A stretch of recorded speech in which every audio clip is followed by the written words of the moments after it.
Një pjesë e mirë e qytetarëve të Shkodrës vitin e ri që sapo ka nisur e mendojnë se do të jetë ndryshe për ta dhe me zhvillime pozitive. Shkodranët shprehen se kryesisht në aspektin personal të tyre, por edhe në zhvillimet politike në qytetin ku jetojnë, por edhe për Shqipërinë, presin dhe shpresojnë që situata të jetë më e mirë se nga viti që lën pas. Shumë prej tyre sapo kanë lënë një vit të vështirë dhe tashmë në 2016 presin më shumë pozitivitet. Si mendoni se do të jetë 2016-a? Shumë mirë, me kënaqësi. Çfarë mendoni se do të jenë disa prej zhvillimeve të cilat do ndodhin në 2016-ën?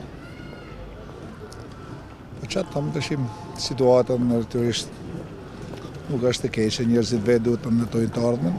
Shpresoj që do të jenë më optimist, do të kenë ditë më të bukura për shqiptarët. Shpresoj që mirë. Ma mirë do të jetë. Në cilat aspekte? Tana aspektet.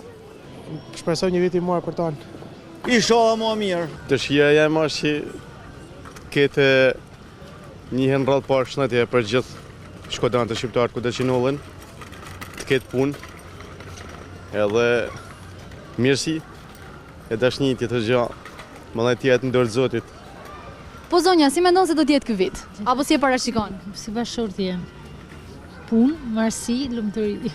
Edhe pse më të pak ka edhe nga ata qytetarë të cilët mendojnë se asgjë nuk do të ndryshojë, jo vetëm për Shkodrën por edhe Shqipërinë, duke thënë me pesimizëm se do të jetë e njëjta situatë me kushte të vështira dhe ekonomi të dobët. Ço më thënë tash, me atë na kanë kesh me këtë mirë.